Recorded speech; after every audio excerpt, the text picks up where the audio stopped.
Hello, good afternoon. Thank you very much for your presence on this Friday afternoon. We have a very special guest.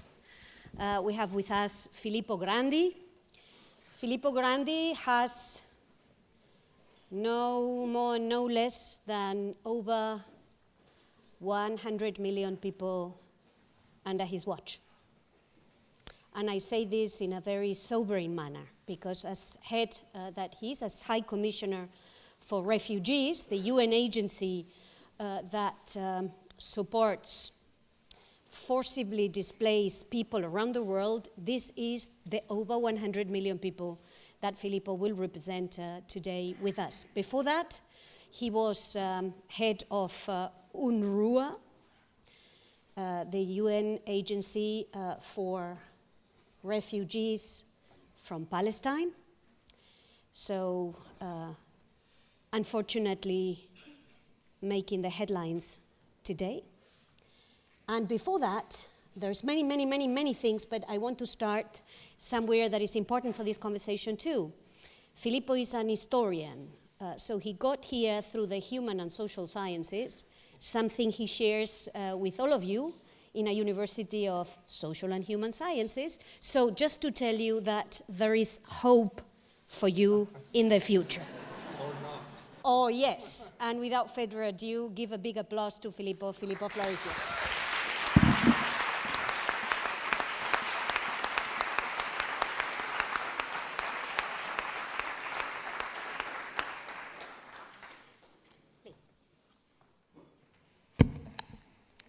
Bonjour, good afternoon, everybody, and thank you very much, Arantxa. It's a great honor to be back here. I've been here before, and I just told your dean that I was so excited this morning to go and do finally something interesting and something that I feel can be stimulating also for me, to meet all of you in such a prestigious institutions. And thank you, Arantxa, I should add that Arantxa and I have been friends for many years through her own very distinguished career. And it's not only an honor, but a pleasure to be here with you today. And thank you for suggesting the title of this meeting, this discussion, Humanity. When they told me, do you like this title? I didn't have a second of hesitation. It's a wonderful title. It's a very broad, and I do a little bit of research about the concept of humanity, so I won't bore you with that. But it was very interesting. It's very broad, very multifaceted, and certainly in its broadest sense, a concept that we should all be subscribing to, a concept that we should all be standing up for. But the big question is that the case today? So perhaps it is fitting to start my initial thoughts in reverse, because we look around and what seems to prevail is inhumanity, often deliberate inhumanity as an act of leadership. We also see often inhumanity as neglect, because we don't want to see inhumanity happening. It bothers us to see it.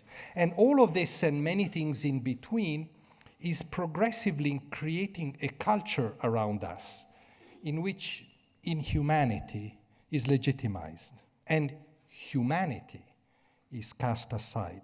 It happens in many ways, in some horrifying ways as well. From where I sit with my colleagues, UNHCR, the UN Organization for Refugees, the list that you could entitle Inhumanity by Brutal Violence is a very long list. Inhumanity, however, is also political. Violations of human rights. Places where power of the people, the foundation of the very word democracy, which, by the way, I suspect we take too much for granted democracy. Instead of that, places where the use of power is against the people. The Navalny case, which we have just witnessed, but not only that, Nicaragua, Myanmar, Afghanistan, another long list. And inhumanity has other forms that are very insidious and pervasive and perhaps are less visible in our own communities, in our own societies. Violence against women, discrimination of the different, inequalities in our societies that are sometimes ignored, sometimes fostered. Criminal violence, which in some countries, think of countries in Latin America, is substituting itself to states. But inhumanity manifests itself also in the violence of political debates, even here, next to us. And then, and you will be more familiar than me on that, about that, digital inhumanity, cruelty and brutality online. And like I said, this inhumanity by neglect, which I see all the time, think of climate action. Think of not so much the debate between the deniers and the supporters. Think of how much more we could do if we were willing to give up so much of our comfort, which is the only way, by the way, to move forward on climate action. Not doing it because it is too uncomfortable does not simply make the air more hot here. It condemns, literally, entire communities to violence and to poverty around the world. But look, don't be afraid. I'm not here to give you a moral lesson. I'm here more to reflect, from my point of view, on the impact of inhumanity in very concrete ways, and more importantly, on how humane responses, humane attitudes, a culture based on a sense of humanity is not only more right, but is also more efficient. And all from my vantage point, from the vantage point of my organization, this is all quite visible. Inhumanity does not only affect the most vulnerable, it creates vulnerabilities. I think the most egregious example today of what I just said is the Israel-Gaza dramatic crisis since the 7th of October in particular, but actually long before that. The atrocities of 7th of October, the fact that there are dozens of hostages, Israeli hostages still in captivity, but also the collective punishment waged on Gaza by Israel through hunger, through massive displacement, and, as we have seen in the most dramatic fashion just yesterday, death and killings. It is manifesting itself in humanity through the refusal to accept even the notion of a ceasefire.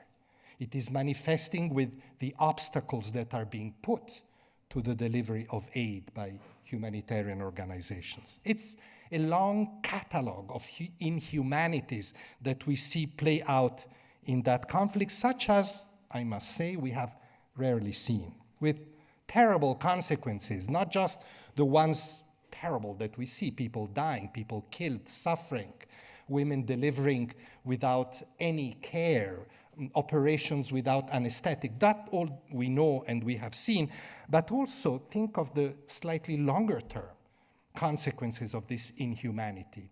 Palestinians still without a state and without a future. Israelis without any hope for security. A whole region, and perhaps beyond that region, at severe risk of destabilization. And the peace process, which frankly disparaged and diminished as it has been considered for years is the only way forward here. But a peace process that every day that passes, the closer it gets to be killed forever. I was also in Ukraine in January, just a few weeks ago. Interesting to visit a place where a crisis continues to happen, but in the perception of international public opinion, it has lost the human dimensions. And yet, people still suffer, are afraid, flee, and die. But because they don't flee across borders, we have lost here a bit the sense of the impact under these relentless Russian bombings. You know, the old people that have to leave their apartments and they don't know where to go.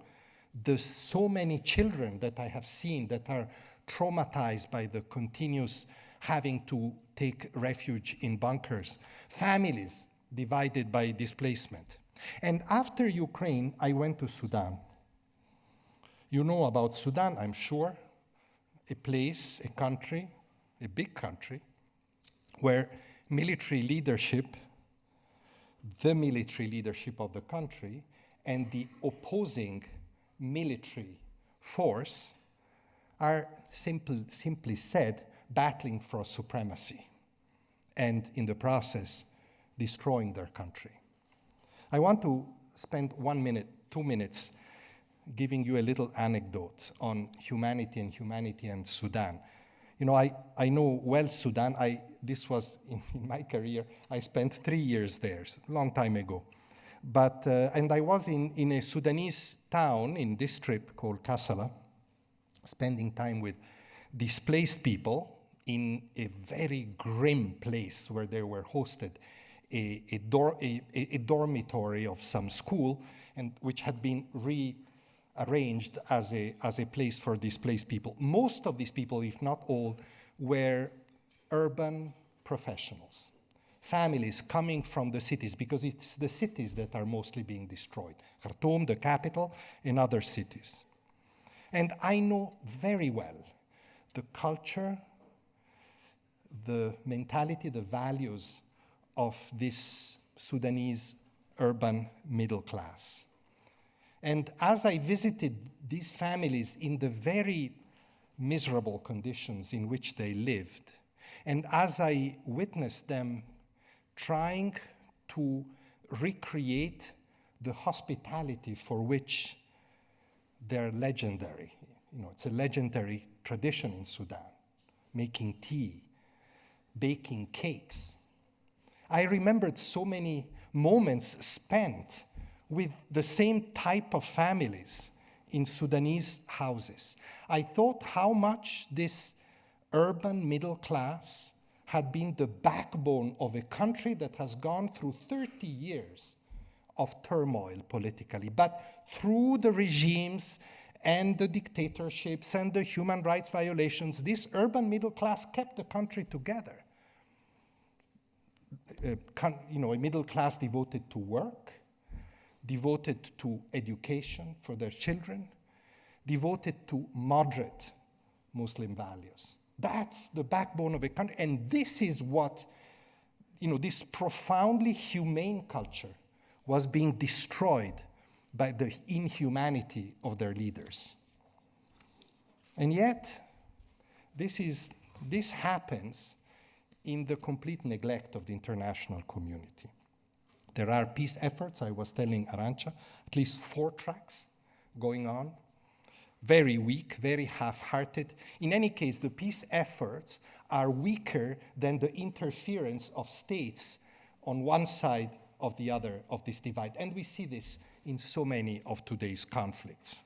In spite of 8 million people displaced in Sudan only since last April, but we see the same in Myanmar, where since October, there is a spike in conflict between the de facto authorities and various ethnic groups. I think you've just had a discussion on that, and 1 million people freshly displaced. Or think of, just as another example, Eastern Congo, Democratic Republic of Congo. I served there almost 30 years ago. I feel that the problems are exactly the same, if not worse, except 30 years of war have happened, millions of people have suffered. Sex with a child in eastern Congo costs less than buying a drink at a bar. All these, and many others, are very different crises. But there are some patterns that prevail, of course. Our multipolar world has weakened the ability of the international community to conduct conflict resolution. It has opened the door for more interference. These things have always happened, but they are more obvious now. And what happens is that conflict lasts for a long time. Parties to these conflicts aim for military victory, not for compromise and peace. And these very long-term conflicts become very brutal, target civilians, increase the number of people displaced. They generate fatigue, so aid to respond diminishes. Inhumanity gets a free pass.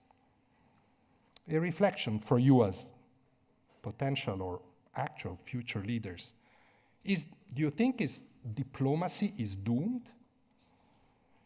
Is there still space in today's global political culture for negotiation? I would like to say, no, it's not doomed. And there is space, but they are in danger.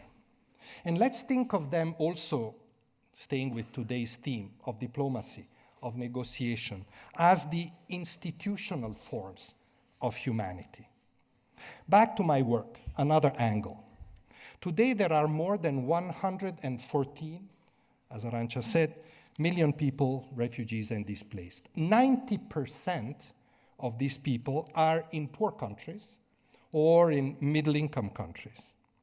Of course, the migration narrative that prevails, especially in rich countries, is very different because it is so heavily politicized. The narrative is that all these people try to go to the rich countries. The narrative is that refugees and migrants are a threat to our values, to our security, and to our jobs. And with this narrative comes a huge drive for dehumanization. Humiliation, rejection, and many times violence that can become pretty lethal. A few days ago, I had the honor, the privilege of receiving in Geneva, in my office, the Archbishop of Canterbury. The Archbishop of Canterbury is the most senior Anglican official in the global Anglican community and a staunch defender of the rights of the most marginalized. And after the meeting, he did a tweet that I want to read because I think it's very, very good. He said, how we treat people forced to flee their homes is an issue that defines our times globally, calling all of us to compassion and wisdom. This is, in my world, one of the biggest issues, and clearly one where we all have choices. We have a choice of inhumanity, the politicized rejection, the instrumentalization, usually with elections in mind, vote getting in mind, and with it goes the presentation of the issue as one that it can only be solved in one way or in a few ways: walls, pushbacks, or passing responsibilities to others. But we can also make a humane choice. Of course, the how we make the humane choice is the big challenge. Now, I know that some of you, I hope that some of you, the first reaction would be, why don't we let them just come? I respect that reaction. It shows in those that have that reaction that their hearts are in the right place. But of course, I have to tell you, sorry, it is not a realistic reaction.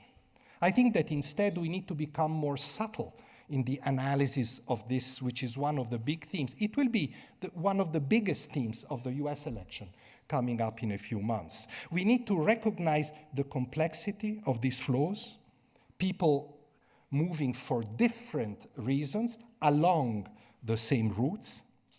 In that effort, we need to make sure that those that have the right to be recognized as refugees, that those rights are preserved, that the edifice, the building of international refugee protection remains intact, that responsibilities of states are upheld. But we should not forget about the others who do not have those rights. They also have human rights and dignity to be preserved. And all of this is very complicated, but there are ways that I can tell you more, not now. There are ways through which we can address this that are both just and efficient and fast. But that's not enough. That's not enough. It's true that many of those people on the move are not refugees. They come for work, for opportunities. That's legitimate in another way. But that needs to be regularized. And by the way, if it is regularized, it can also fulfill a big purpose, its usefulness to the economies of countries where demography is in disfavor of the national population. The problem is that migration channels, this is not my work, my job, I deal with refugees, but migration channels are very, very confusing, inadequate, and insufficient. That's why, in so many places, people, to enter a country, use the channel of asylum and overwhelm the channel of asylum. So safe and orderly migration is necessary. It requires better and clearer rules, better quotas, visas, routes, and it is important to do that also to preserve the channel of asylum. Because, by the way, the channel of asylum needs to remain open for those who move irregularly, because they cannot move regularly. There is a bit of a myth that all movements has to become regular. You hear this all the time from politicians.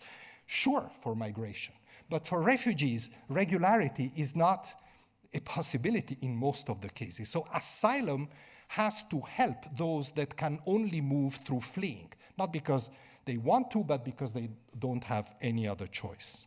And one more thing in this complex equation, we should not always wait for the last minute when people are at the border of rich countries, in particular, US, European Union, and elsewhere. Much more can be done along those routes to give these people opportunities, to help transit countries deal with these movements. And of course, much more needs to be done to address root causes. We call this more and more route-based approach, as opposed to segmenting this issue in various pieces that then do not get put together. All of this, if I may say, is also about humanity. Humane approaches, but not in an abstract way, in a structured, institutionalized way. So you see where I'm going. Yes, inhumanity seems to prevail, driven almost always by short-term politics. But where will it lead us to? It will lead us simply to more inhumanity, and much more than that, putting all of us at grave risk of more war, more instability, and more displacement. You know, inhumanity is unstrategic. And we see this on a much broader scale than what I deal with. Climate action, pandemics, conflicts. The short-term politicians retrench into this approach that has become so fashionable. My country first. Well, there is one leader that has invented this slogan, and now it is repeated by many others. Scorning internationalism, confining humanity to the realm of the good feelings. We cannot accept that. Please, help us not accept that. Help us not let this happen. But what can we do? Well, we can do many things, and I won't give you a complete catalog.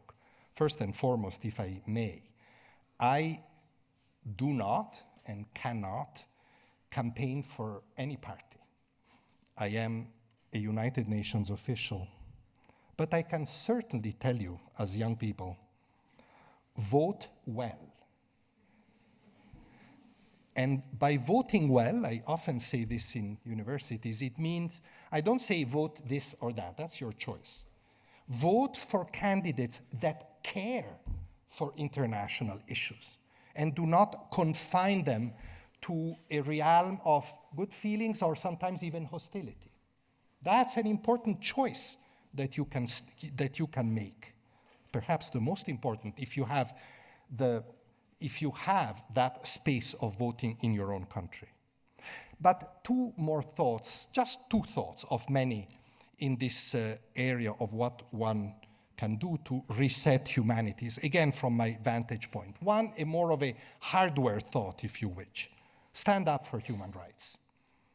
You know, this may seem a bit abstract, it is not. Today, standing up for human rights is very, very important. And of course, let me speak from my angle, stand up for refugee law, for the building of international refugee protection. By the way, the 1951 Convention, in case any one of you wants to ask, is a very good document, still very valid and entirely built on a humane approach, but also designed to be a support to states that have to deal with this.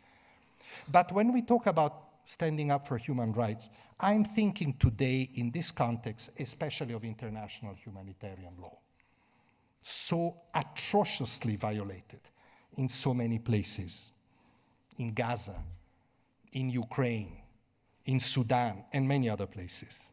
I would like to see an international campaign to help the International Committee of the Red Cross promote or re-promote respect for international humanitarian law. By the way, if that happened, there would be many less refugees. That number would start going down. With one key thought in mind, of course, human rights laws, human rights in general, of course, are right. But also, and I keep repeating, they are designed to be practical, especially international humanitarian law, which establishes, as you all know, the rules of war, to shield civilians, to prevent irreparable damage, but also to preserve the future of peace processes. Humanity is strategic. And then a final software thought. Again, sorry, I hope I don't come across as giving you a morality lesson, but I want to say something about that. Because if humanity doesn't start with us, it simply won't happen. Let's respect others, especially those who disagree with us. But more than that, because I'm sure that you do the first thing, but also let's be a voice for respect, a voice for care, for compassion. These are not bad words. These are very important to save our world. Let's be a voice for positive contributions in language, in the political debate, in deeds, in what we do. Let's be a voice for working together as opposed to against each other through what I would call acts of small diplomacy, acts of necessary compromises in our own communities and societies, be they real or virtual ones. So yes, the trend is not good. Both Ukraine and Gaza may deteriorate. I think they will. And lead us one step closer, I hope not further, to catastrophe. The targets of climate action are still very far. I don't know if they will be met in the time frames that the experts have set out. Regions will be made more fragile. And all of this conflict, climate, will mean more people on the move, no doubt. But we must not give up. And surely the polls that we see in this the predictions that we see, the forecasts that we see in this year of many, many elections are worrying, but this should not make us give up. It should make us worry, but not give up.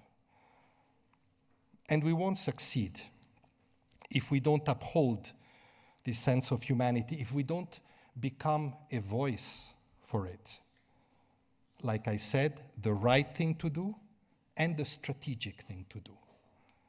Because I conclude by quoting a great British poet, whom I love, W.H. Auden, who wrote a poem on the day when World War II started. We must love one another or die. Thank you.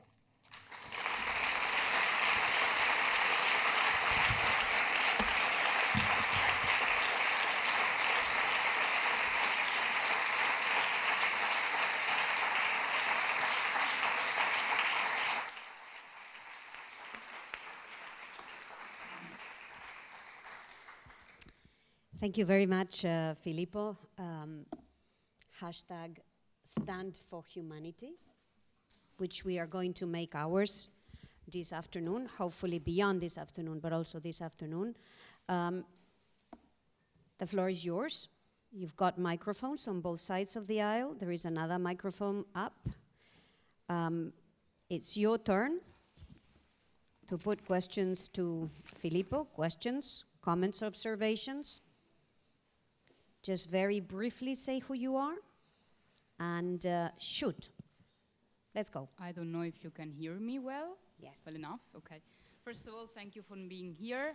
My name is Emma. I'm studying environmental policy here at Sciences Po, but I'm very interested in environmental migration and the nexus between climate change and migration. So I wanted to ask you, given that at the moment we know that the Geneva Convention does not recognize climate change as a valid reason for granting refugee status under international refugee law, I was wondering, what are your thoughts on the feasibility of creating a legal status for climate refugees, particularly in the case of displacement caused by sudden onset events, and mostly whether you think that this is a politically viable solution given the geopolitical complexity that we are seeing in present days? Yeah, I think so. No, whichever. Thank you. Yeah, so the convention does not recognize many things. The convention was written in 1951, so obviously the world was different. The convention, by the way, is a set of high-level principles. They are still valid. Please, be very careful. Your argument is not wrong, and I will tell you about that. But don't be careful when you make that argument not to damage the convention inadvertently. Because today, if you put the convention on the table, on the political table, and you know that many governments, the UK, for example, is openly proposing that. If you do that, you lose it. What will come out of any discussion will be a more narrow convention. So we cannot afford that, not in the present circumstances. What needs to be done is additional document. The convention, for example, was written at a time when refugees in Africa were not an issue. And when decolonization happened, then a lot of wars in those countries, many by proxy, Cold War, proxy wars, many refugees moved. The convention didn't speak about those phenomena, but the convention had principles that allowed UNHCR and the system to respond, to adapt to a more humanitarian response than the legal responses that prevailed earlier. This is just an example. So there's plenty of material in the existing instruments, General Assembly resolution, the Global Compact on Refugees, and many others that actually refer to climate change as a factor. What we are now looking at is whether people that move one way or the other because of climate, for example, even not related to conflict, rising sea levels, or, these are all manifestations of climate change, and they push people out of their homes. Can we develop doctrine around them? And that's possible. That's possible because it's the interest of many states, and we're working on that with states. Many states are asking us to work on that. So I don't think that there will be, as many people are suggesting, not you, many people are suggesting a climate change refugee convention. No, there is no war refugee convention. There is already a refugee convention, but we can develop more instruments to help states deal with those phenomena. Thank you. There is a lot of questions, so I would suggest that we take two at a time, if this is okay with you, Filippo. Reem. Good afternoon. My name is Reem. I'm a human rights student at PSIA. I'm also Palestinian. The ICJ considers the situation in Gaza, as you mentioned as well, the humanitarian crisis, a plausible case of genocide. In the midst of attacks on Rafah, where 1.4 million Gazans currently reside, and the looming threat of their forced displacement by Israel paralleling the 1948 Nakba, what can the UNHCR do, given its mandate limitations regarding Palestinian refugees, to respond to forced displacement or mitigate the situation, especially considering funding cuts to UNRWA following Israel's unbacked allegations? Would the UNHCR step in, and do you foresee any mandate changes occurring because of this? The answer is no, and I hope there won't be mandate change, and I hope that UNRWA will be funded and will continue its extremely vital work. Now, you're right to say, but what if UNRWA gets defunded and cannot operate? Well, I think that the substitution, like some countries are suggesting, some people, some actors are suggesting, would be a mistake. You see, many people see this as a matter of capacity. UNRWA has certain capacity, huge capacity, especially in Gaza, so who can substitute? It's not an issue of capacity. It's an issue of mandate. It's different. UNRWA has a mandate on Palestine refugees. And its mandate over the decades, with the support of everybody, has translated itself into the provision of public services to Palestinian refugees, education and health in particular.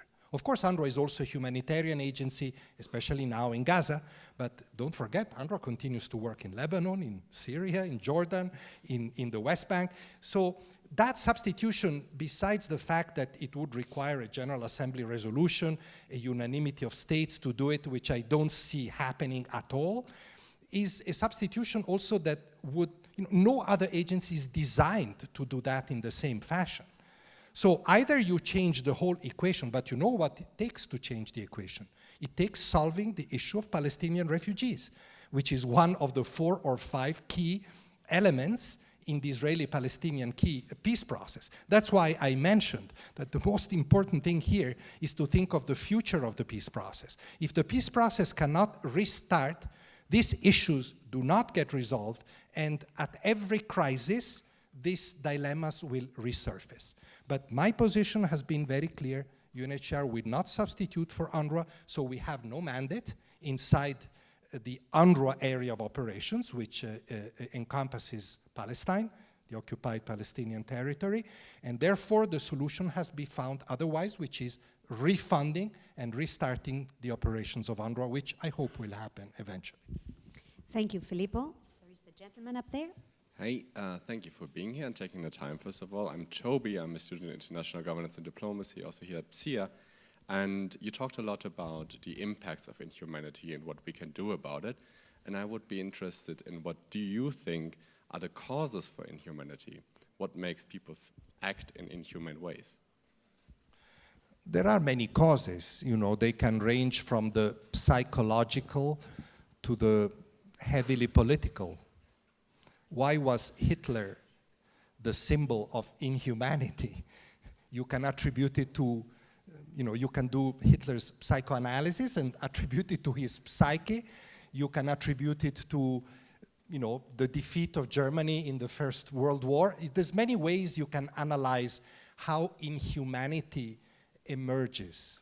But I would say that by and large, today, at least the type of inhumanity that my organization has to deal with has political reasons, has political causes, ranging from, as I explained, places like Sudan, where it is a sheer power game between military leaders, to the inhumanity that we see waged against refugees and migrants in rich countries like in Europe or North America, some parts of Southeast Asia, etc. And that is mostly the reason. Well, I should be a little bit more fair. It is a bad management of these flows that objectively create a situation of discomfort in public opinion. But what makes it much worse is the political manipulation of that discomfort, turning that discomfort into fear directed at these people, and then this becomes an inhumane treatment of these people. And by the way, let me say it once again, all the solutions that are suggested from that perspective on how to respond to this crisis are not only inhumane, they are useless. This whole big talk about pushbacks, walls, let's not, closing the ports, this is useless. It has proven it doesn't work. Of course, it's much less sexy to explain what works. It may not get votes right away. Sorry, but if you're a politician, you should not think only about tomorrow, maybe the day after as well. Thank you. Lady over there. Okay. First of all, thanks a lot for your intervention. My question was, what can be done to improve the way international refugee law is applied, and also maybe the way the International Court of Justice works? Because it seems that most countries find ways to escape their obligations under the Geneva Convention, and even when their violations are recognized as such, they still go unpunished. One of the examples I had in mind was the way Italy has handled its refugees and its law against NGO ships. Yeah, I have given already some suggestions on how to deal with these movements. So not segmenting them, but looking at them as a whole from the origin to the end, creating migration channels, etc., making better refugee protection procedures. These are all practical tools that states have to develop, essentially, and civil society supporting states. But I think I take your question I take the opportunity of that to say something. You're students of human and social sciences. So these things are very germane to your field of study. And I don't need to say this to you, but I think the essence of study is to understand complexity and not to try to simplify complex matters in order to make them more palatable or to create dangers around them. This is the simplification of this issue.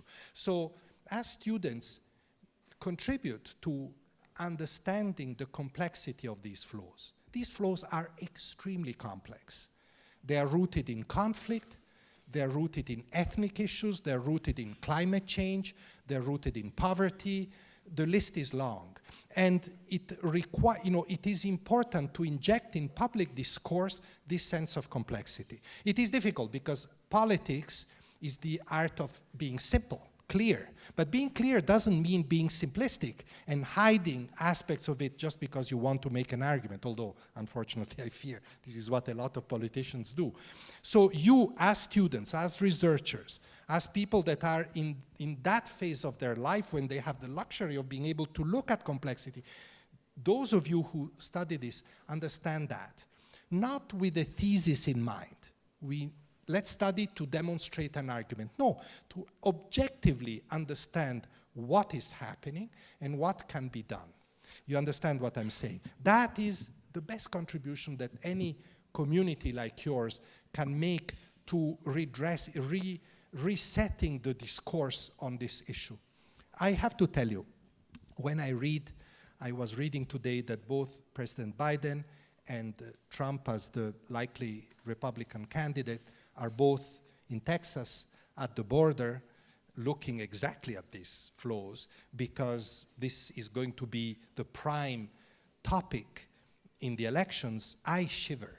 I shiver because I can only imagine how much politics will be spun around this issue in order to make the argument one way or the other at the expense of real solutions, of practical solutions, resources, where do we invest resources? How do we articulate aid to poor countries so that it can act as an anchor for people on the move? You know, all these important things are extremely important, but if you simplify the language, you miss out and you create more problems because you don't solve the fundamental ones. So as students, contribute in whichever way you can to the complexity of the debate.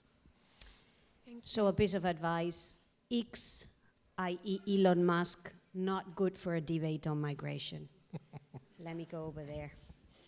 Hi, thank you very much for your intervention. I have a question that is not very easy to answer, I imagine, but it's a question that I ask myself every day, and I'm sure a lot of people share this with me.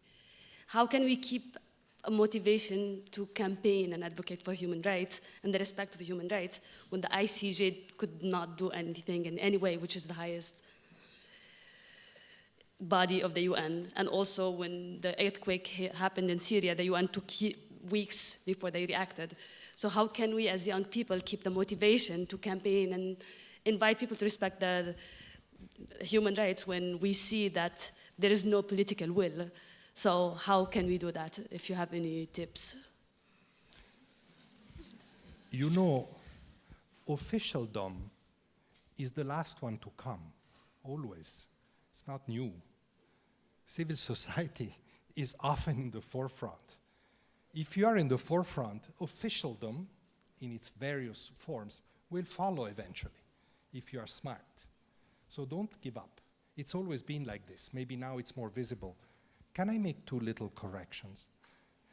I'm not an expert, I'm not a legal person, and I am not following closely that particular debate, but I think the ICJ made some very interesting recommendations.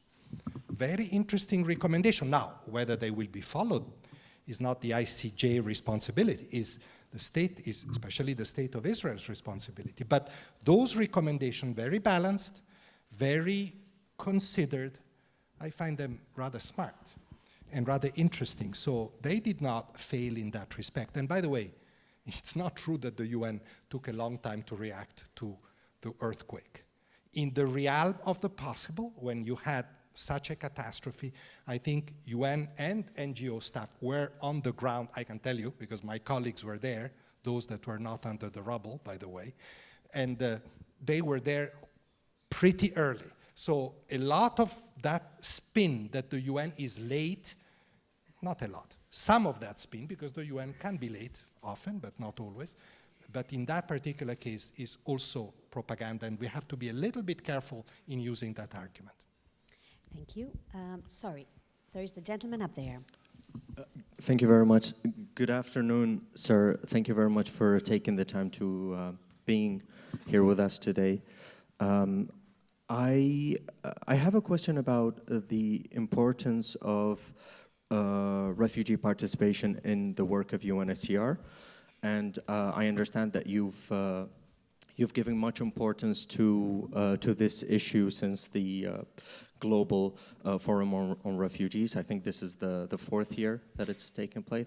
So my question is, I looked at human resources reports from UNHCR for the past 9 years, and although there was great effort made to account for diversity and other markers, I didn't see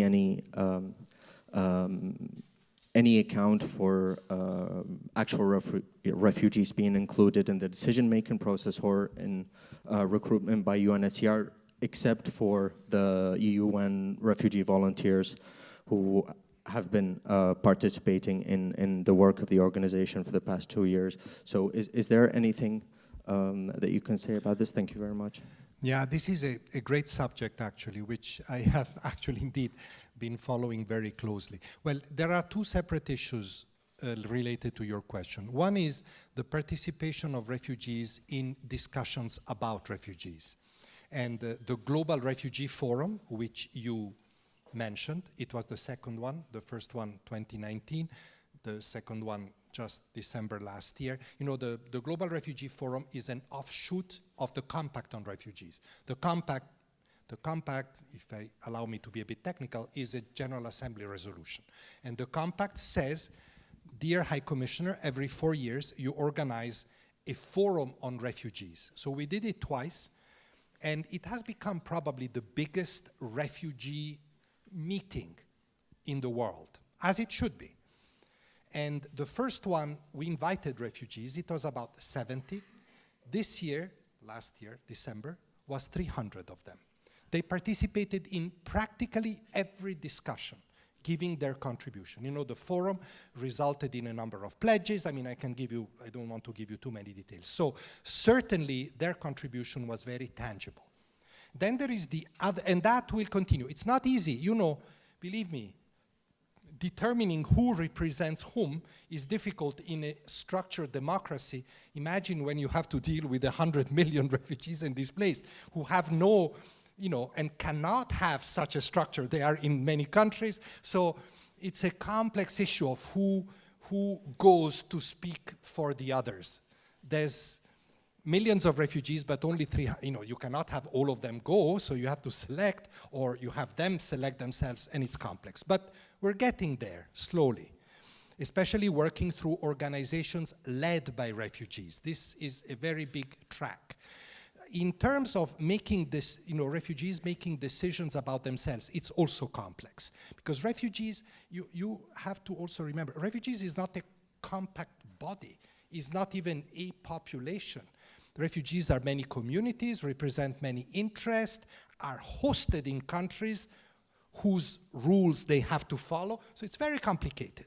It's very complicated, and we need to be careful that they don't do things that expose them to risk, to being kicked out, and so forth. So we are studying how to do this. What I always tell my colleagues is, let's abandon the ideas that the refugees are in this high-level bodies and make decisions there, which frankly will not go very far.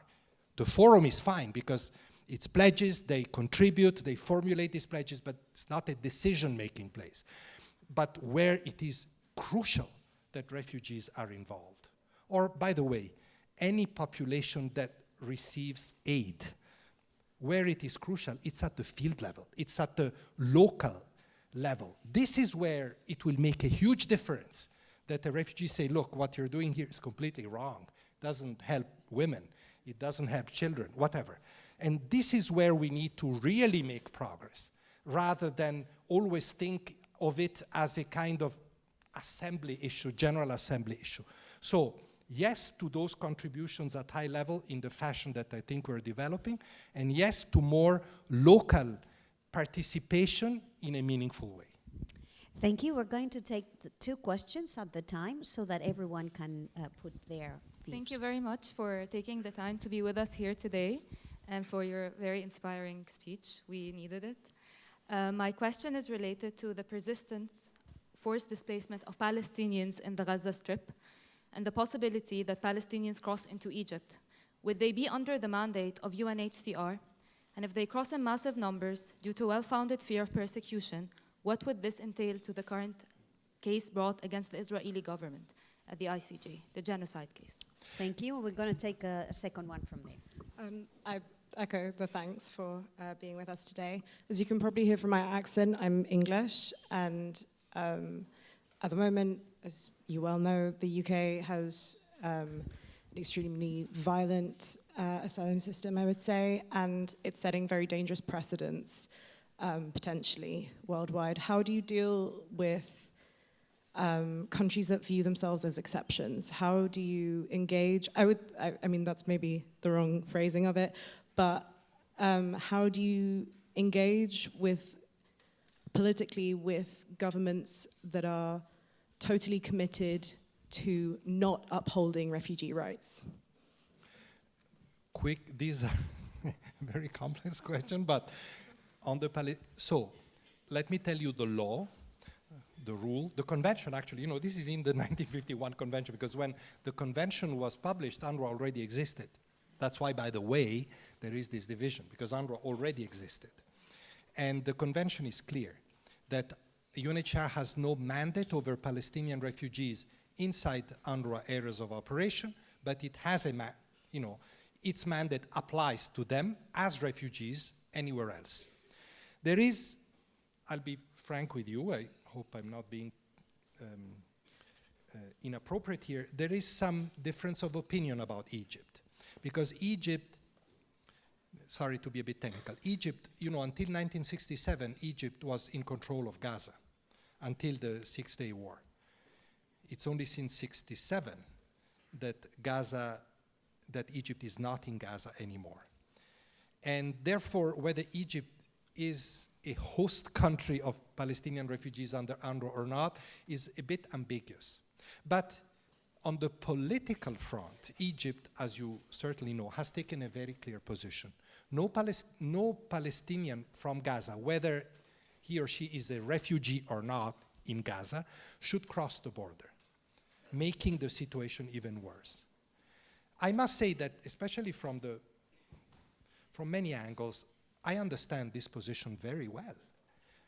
If you think that the Palestinian refugee question, together with the state of Jerusalem, borders, security, resources, these 4 or 5 big pieces are what have kept the peace process paralyzed for so long, think of having now a new Palestinian refugee situation in Egypt.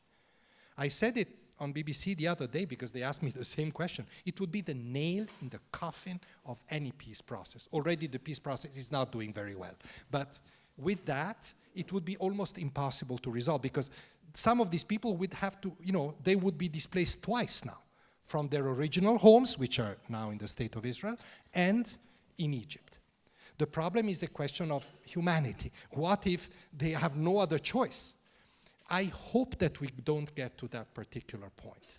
I hope that's why we have to strenuously insist on humanitarian ceasefire and on access of aid inside Gaza, because all other options are going to make even more complex the whole issue. And on the UK question, simply to say, yes, there are states that, we advise all states. This is our mandate. We are custodians of the convention, and we have what is called in technical language a supervisory mandate on the implementation of the convention, of which the UK is a signatory, by the way. So we have pointed out to the UK government all the reasons why, for example, in particular, the Rwanda solution, but also other aspects of their current practice are against the convention. So what can we do? I don't have many other tools, but legal and moral authority. But I can promise you, in that respect and in others, I will continue to exercise those authority as much and as long as it's needed. Thank you, Filippo. We'll take the last 3 questions. We'll start with the lady over there. Hello. Thank you very much. It was really a beautiful speech. So you said that inhumanity is not strategic. So I do think that sometimes it can be very strategic. In particular, I think that the more inhumanity we see in the world, the more this might legitimate further inhumanity and the pursuit of inhumanity by other regimes. And I think that this could actually lead overall the global political system to move towards a more autocratic, strict autocracy and autocratic regimes. And so to give you an example, I think that, or rather, my question to you is, that said, that inhumanity could be strategic, how do you think that the Gaza war is impacting Russia and the Russian war in Ukraine, but also Russia in general and its own politics? Thank you. And the last 2 questions. So first of all, thank you so much for this enlightened speech. My name is Sohna, and I'm a student in the Master in International Security. And my question is, we often see how victims become perpetrators after a crisis, after war. And for example, we got the situation in the east of Congo, for example, and where children soldiers basically become perpetrators after years. And we also have like the Ogwen case, for example. And my question is, talking about humanity and long-term solution, how should we tackle this fact? How should we prevent victims from becoming perpetrators in the peace-building process? Thank you so much. Thank you. And last question goes to Khaled. Thank you very much. My name is Khaled. I'm also Palestinian. So thanks a lot for the amazing work you're doing and the previous work you did with UNRWA. I just wanted to quote something you said in an interview during the Munich Security Conference, and I'll ask my question after it. So in a recent interview during the Munich Security Conference with the National News, you said, "The things for which UNRWA is blamed, especially the perpetuation of the Palestinian refugee question, is a misplaced accusation.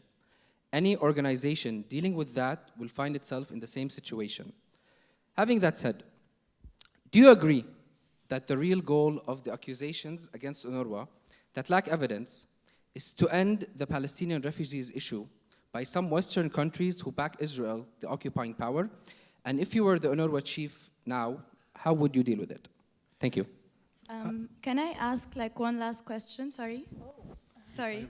Very, very brief, okay? Yes. Sorry, I hadn't seen you. Excuse me. So my name is Zaina. I'm from Egypt, and I was wondering why we are talking about like Egypt having a responsibility to take refugees.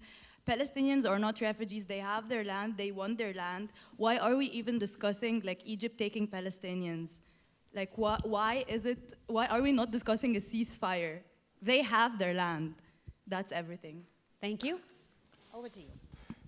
Yeah, I'm not the one who has said that Egypt has to take the Palestinians. That was the question, not my answer. No, sorry. If I gave the answer that gave that impression, I gave the wrong impression. I never said that. I never said that. I said, maybe you never said that, but this is discussed in every like... sure, yeah. But I have already explained why it would be a very catastrophic development. My point is, unfortunately, tragically, if there is a Rafah attack, as you all know, we may see the 1.5 million people that are already squeezed against the Egyptian border in an even more desperate situation. And then many will ask that question, let them go into Egypt, I think that at least they're safe, you understand? Why aren't they safe in their land? No, but you don't understand. Sorry. I'm not arguing that this should happen. If this happens, if disgracefully there is an offensive and they find themselves, you will hear that argument again. My point is exactly the same as yours. We should not get to that impossible dilemma. We should make sure that there is a ceasefire, that aid goes back, and most importantly, that, by the way, that hostages get released, and most importantly, we need to get back to the point where all this goes back into a peace negotiation.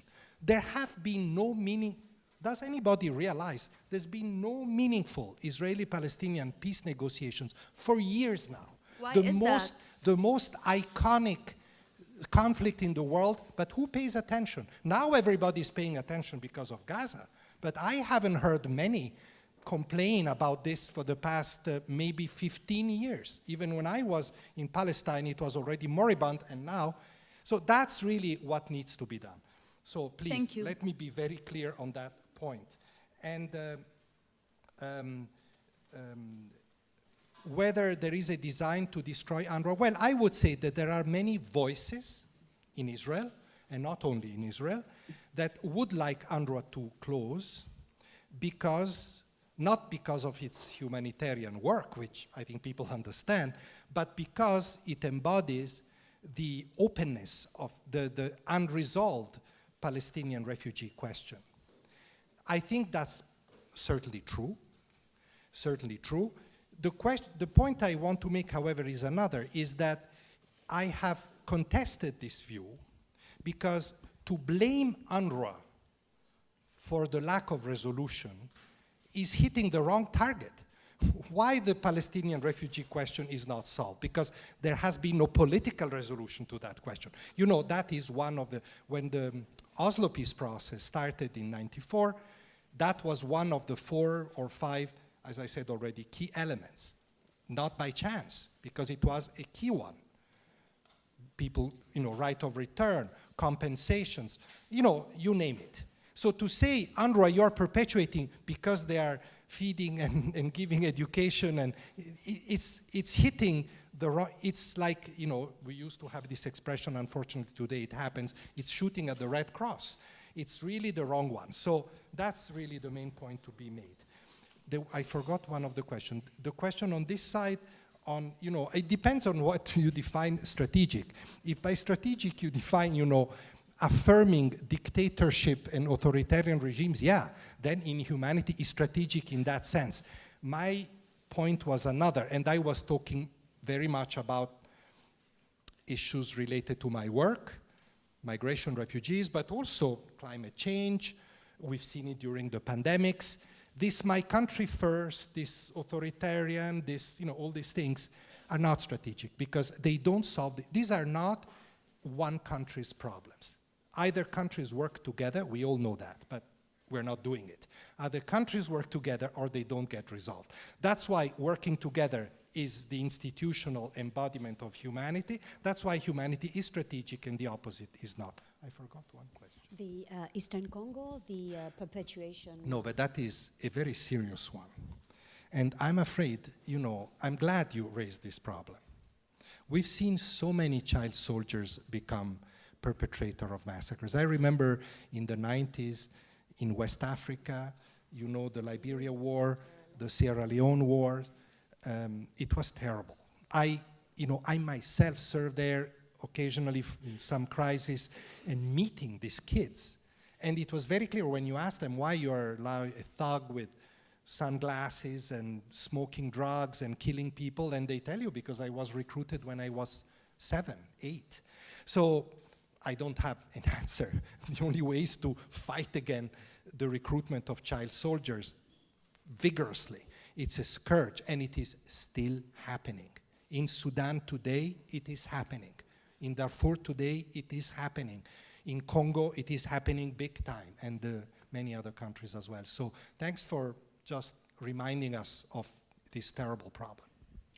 Well, I think, Filippo, you've been extremely generous with your time. We've gone over the 60 minutes, but this house stands with refugees and stands for refugees. So there is a group, an association in Sciences Po that I want to call on stage. It's called Sciences Po Refugee Help. That want to give you a bit of token of appreciation for the work that you do. So I'll ask the members of the association who want to come up to the podium.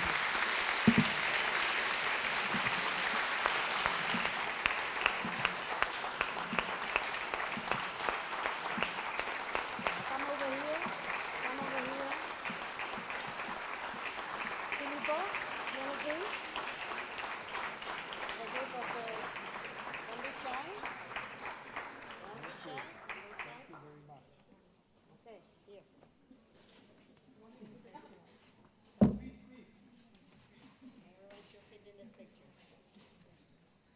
Thank you very much. This is the best thing that you could do. Not just the t-shirt, what you're doing.